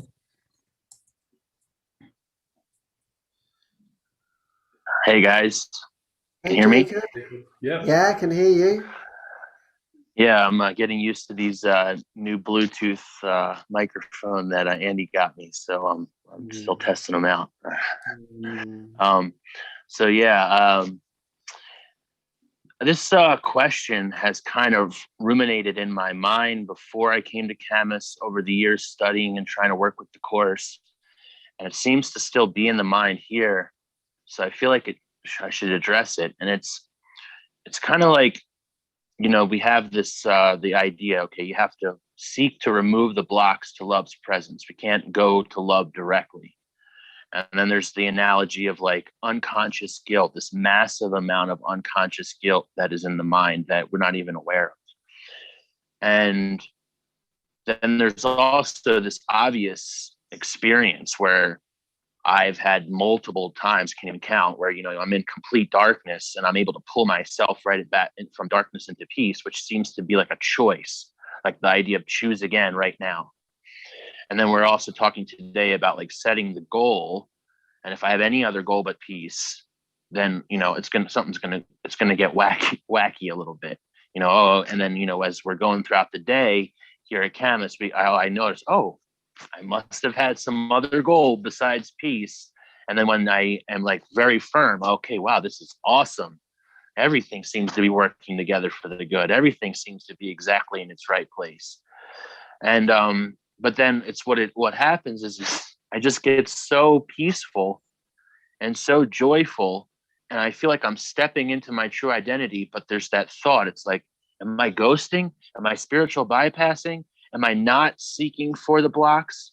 And it feels like there's this confusion, like a contradiction. Like there's sometimes this message of like, oh, I'm supposed to seek for the blocks, and I'm supposed to and give it over, or I'm supposed to really find where the blocks are. And I'm supposed to uncover this unconscious darkness.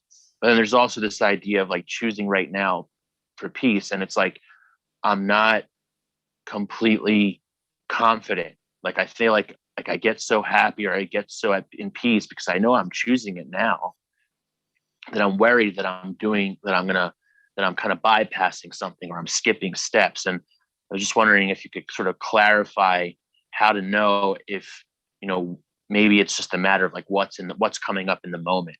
And I assume that that's really what it would be, but I don't really know. It's like, just to be clueless, I really don't know. And maybe you can clarify that, like, how do we feel good about choosing peace and not feel like we're skipping something, or we're not looking at something. And I don't know if you could speak about that.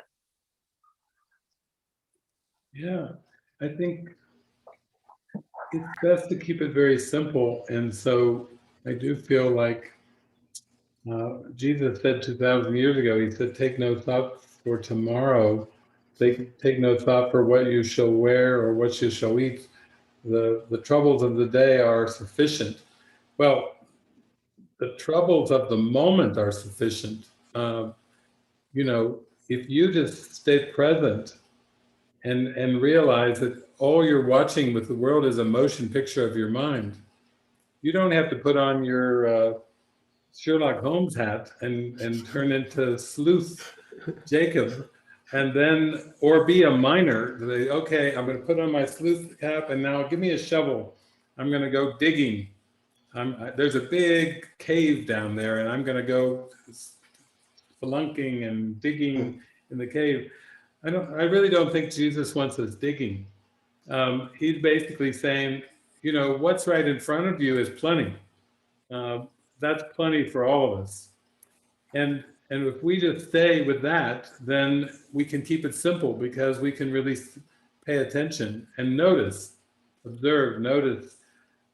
Because much of our lives we've been taught to just deny or distract or repress as a survival kind of method, as a psychological and physical survival method. It's like, we've been trained to be a sleepwalker, and we're tired of it. We're tired of sleepwalking.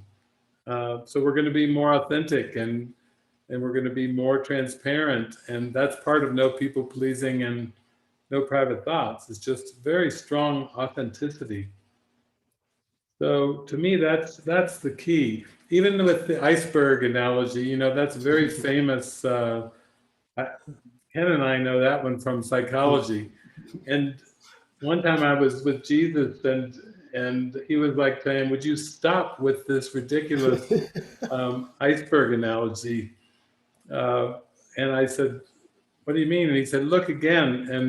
And he had this tiny little thing under the water. He said, if you work with me, this is what we're dealing with. It's not, you're just making it into this massive thing.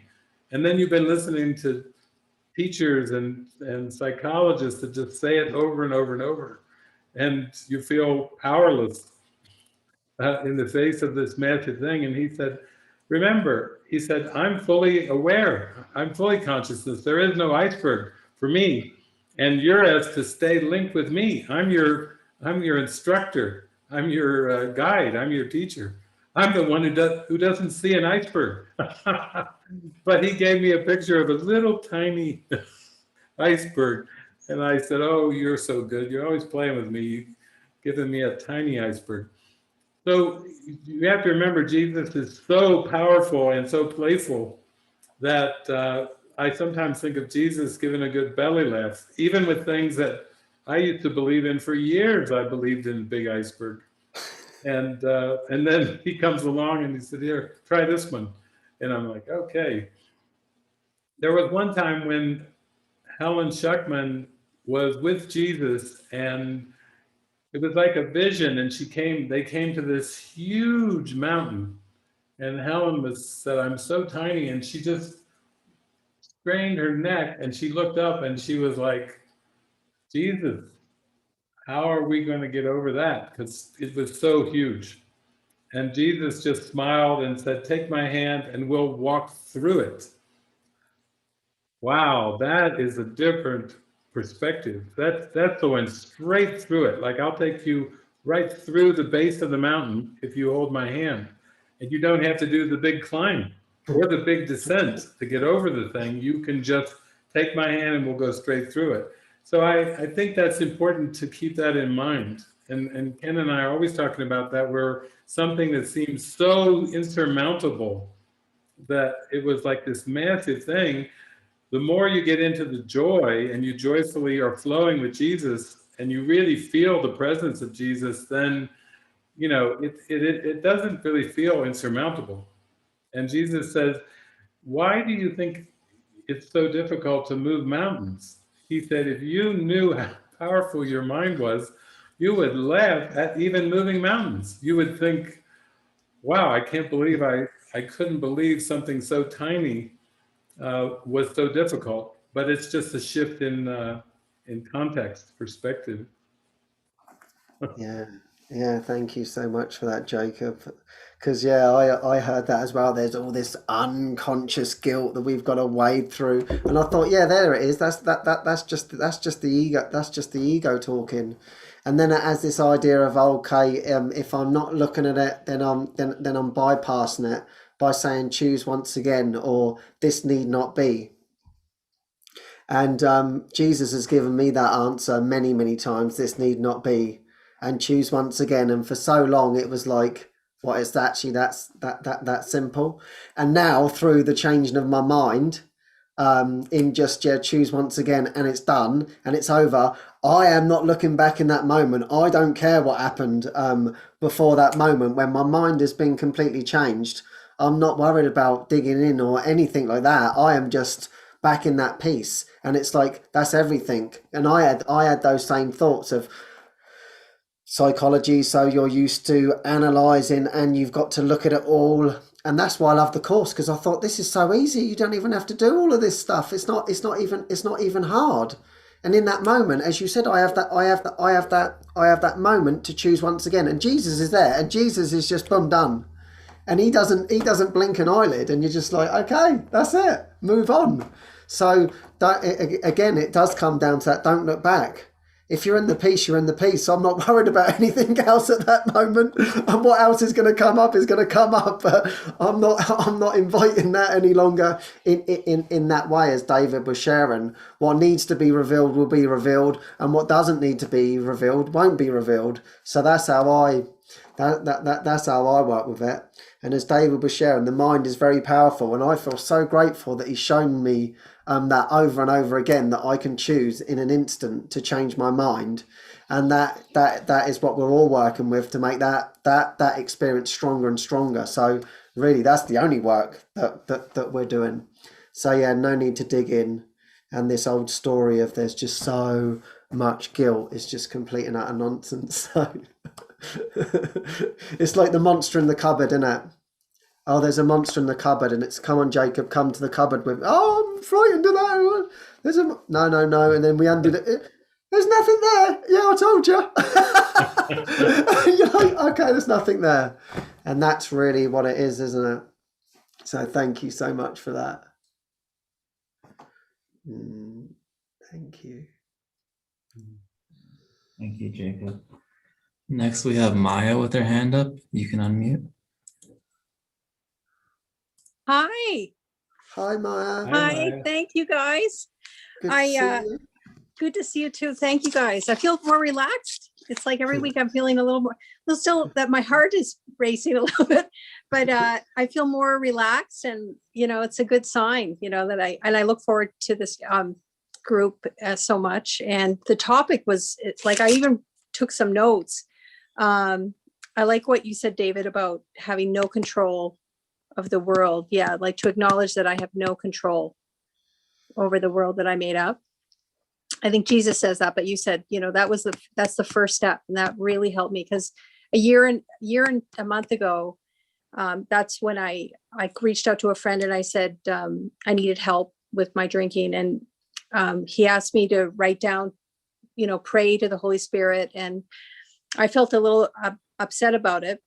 I'm a little prideful because I'm not very good at writing. And I was like annoyed, but what we really noticed was I thought I could control my drinking. That was the pattern. So my ego reacted. I went out and I got a couple of beer and I felt terrible because I was sober for 2 months. So I felt really sick. And that around 2 or 3 in the morning, I outed myself on Facebook. I said, I'm a drunk, and it was really embarrassing. I was like the next day, but it was really, it helped me, like, not that like it's backwards. It's not to see that caused it, but a lot of things got exposed. And I admitted, I was ready to acknowledge that, I have no control over my drinking, and so it helped me. I was very stubborn. I thought he said, we were looking at my pattern. He said, you think you can control this? Because it would be like every 4 days. So I went into a little bit of a rage, and then, but I had to, it helped me. It really helped me. It was painful, but I was holding on to that, and and I was thinking of the movie Yes Man. I saw it the other day, and I saw it with a friend, and I want to revisit some of your past movie talks. That movie really, kept going through my mind through this whole talk. Because, we want to say yes, because at the end of the movie where he says, you say yes because you want to say yes. You want to be helpful. You want to be loving. So, I have an opportunity coming up this weekend. My sister asked me if things can change, but she wants me to maybe cat sit. And so that for me, I wrote, that's an opportunity coming up for me. We've clashed before. I've had doubt thoughts about my relationship with my sister. Like sometimes I say, oh, she only calls me if she needs a cat sitter. I have those negative doubt thoughts that I want to forgive. But I thought this is an opportunity. Like, I want to say yes. How do we know? I know you said say yes with integrity, not personal integrity. It's not a sense of personal Maya, helping my sister. I guess the question is, how do we say yes with integrity? Just, I want to be happy. We all want that. And like you said, it's just a really helpful talk. I'm grateful, Ken, for you starting with that situation you experienced, because it helps all of us feel more at ease, comfortable about talking about these things.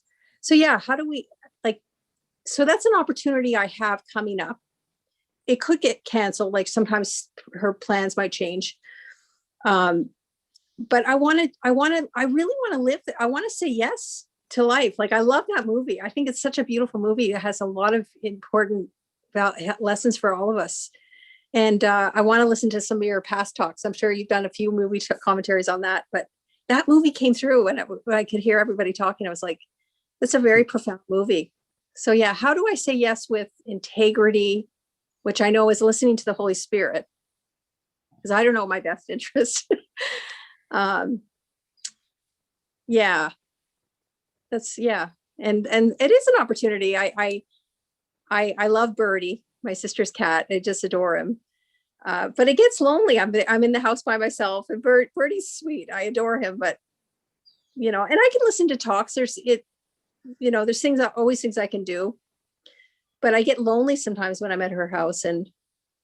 But those are past, I know those are past references and stuff, but so my question is, I want to, with thinking about the movie, saying yes to that opportunity, but being honest too. So that's my question. But thanks. Yeah, that's beautiful. I mean, to me, I think of any opportunity as it's an opportunity to give, and like you said, and to feel your heart in it, because you really want to give. You really start to see the value of giving, and you want to give, and then everything seems to just grow and expand from there. You know, with more opportunities to give, and then more and more, and you just, you know, you feel like you're just being taken into the giving. But I was reminded too, even in Jacob's question, that many of us had thought, you know, it was just natural to analyze and try to figure out and dig. And really the pathway of A Course in Miracles is listen and follow. And Jesus says the Holy Spirit cannot be louder without, you know, taking away your freedom of choice. There are many answers you have received but have not heard. What? There are many answers I've received and have not heard. Why haven't I heard them? Well, you're too afraid to hear them. It would be too big of a threat to the self-concept. So that's why we can just take in one prompt, one guidance, one miracle at a time, and build our confidence with this new direction. But I like that. I like that I need do nothing section. What I like the most about it, and he talks about long periods of meditation, and he talks about contemplation, he talks about fighting against sin. And then he says, I love it, your way will be different, not in means, because all these ways are means of awakening, but in purpose. He says a holy relationship is given you as a means of saving time. So now he's telling us this is how your listen follow pathway is going to go. You're going to be in holy relationship. You're going to have mighty companions. And I think for both Jacob and you, because you're on this listen follow path with Jesus, then joining with your mighty companions, praying with your mighty companions, that is a huge time saver.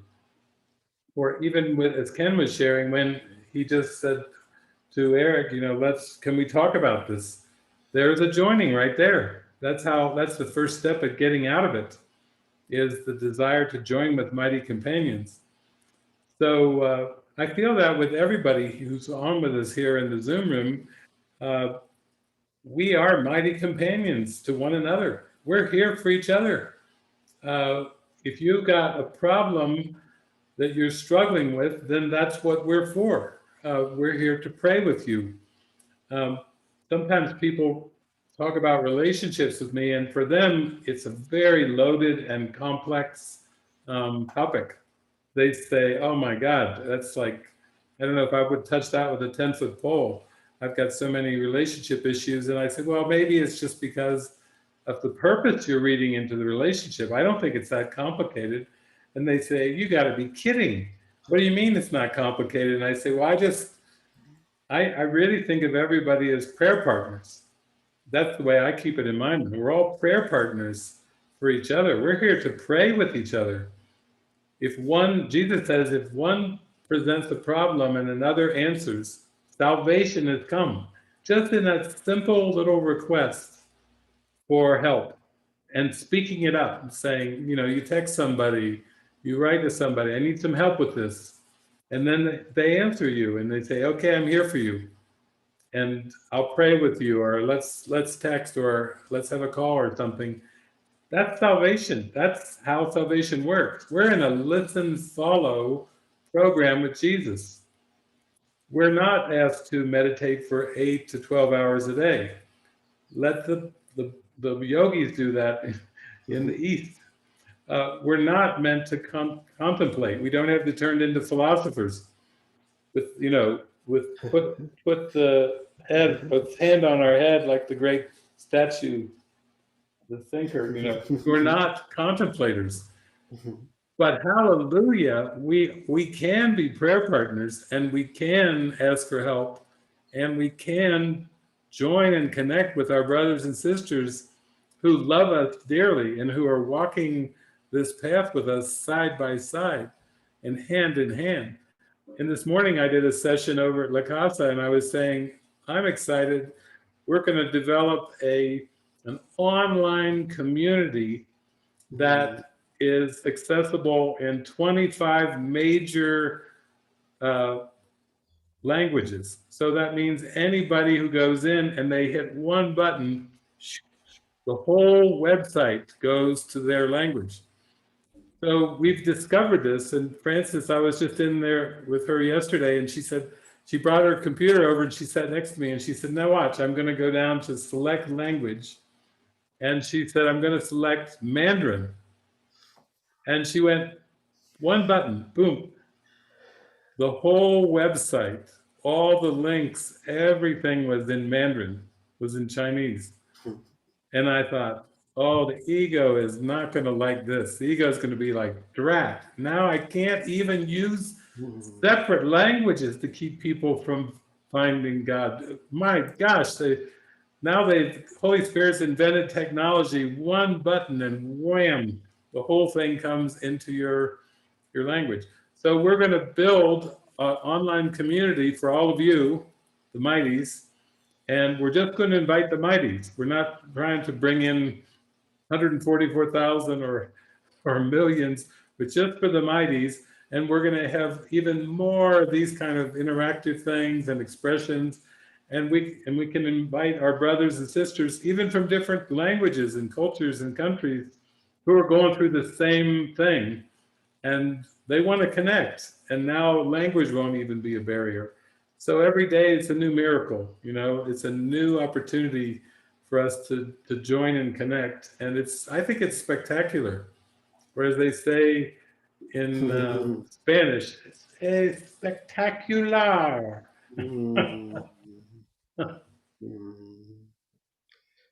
Wonderful. Thank you, Maya. Oh. And I think we're at the top of the hour now. So thank you so much, David, for such a beautiful session. And wow, that's just wonderful to hear. Yeah, I know about this technology as well, and it just feels amazing that we get another new way of joining together on a brand new platform. No adverts, none of that going on. It's got lots of different features. I only just briefly looked at it today, but we're very, very excited to share that with everybody, and that's what it's all about, us coming together and having times like this. And just also for everybody that we also are starting the online retreat tomorrow, which is living in devotion, which is going to be a very, very beautiful topic. Francis is going to be there, David's going to be there, many other members of the community are going to talk, so it's going to be a wonderful time. So I think, Andy, you can put a link in the chat for everybody. And just, thank you so much for sharing this topic with me, David. Very, very beautiful. I feel that this is a complete blessing for us all. So as always, thank you for your wonderful teachings. And thank you everyone for joining us. I'm just going to go to gallery view now and get to see everybody. So, thank you so much. Lovely to see you all.